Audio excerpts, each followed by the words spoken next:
বন্ধুসকল মোবাইলটোত আপোনালোকে কোনো ধৰণৰ নচ দেখা নাপায় বা কোনো ধৰণৰ স্ক্ৰীন দেখা নাপায় মোবাইলটোত আপোনালোকে 6.7 ইঞ্চি ডিসপ্লে দেখাব ফুল এইচডি এমোলেড ডিসপ্লে হয় আপোনালোকে মোবাইলটোত ইন ডিসপ্লে ফিংগাৰপ্ৰিন্ট সেন্সৰ দেখাব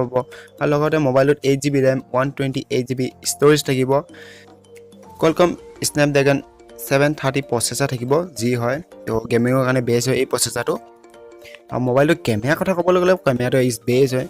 আগফালে কেমেৰাটো পিছ দিকে কামত দিয়ে কাৰণ যদি আপুনি সেলফি তোলে তো আগফালৰ কেমেৰাটো আপোনাক সেলফি উঠাব তো কেমেৰাটো ইজ বেছ হয় স্যামসাং এ এনেকুৱা কেমেৰা প্ৰথমবাৰ লৈ আহিছে তো মন কৈছে ল'বৰ কাৰণে মন কৈছে তো কেমেৰাটো চাওক কেনেকুৱা ডিজাইন হয় কেমেৰাটো তো মোবাইলটোত কেটামান বস্তু বেয়া দিলে তো প্ৰাইচটো বহুত দাম হয় মোবাইলটো কমসে কম 50000 ৰ ওপৰত আহি যায় মোবাইলটোৰ দাম আপোনালোকে মোবাইলটোত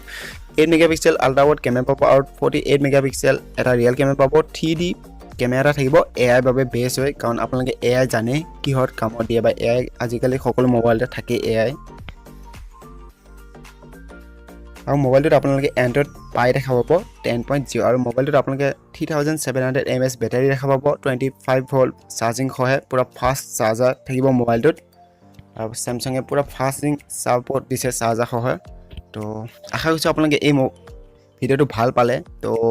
যদি আপোনাৰ ভিডিওটো ভাল লাগে লাইক শেয়াৰ কমেন্ট কৰিব আৰু মোৰ চেনেলটো সাবস্ক্ৰাইব কৰিব নাপাহৰিব এনেকুৱা লেটেষ্ট ভিডিও আপলোড পাবলৈ বাবে বাই বাই লগ পাম এটা নতুন ভিডিওৰ সৈতে তো জনাব কমেন্ট কৰিবলৈ ভিডিওটো কেনেকুৱা লাগিল বাই বাই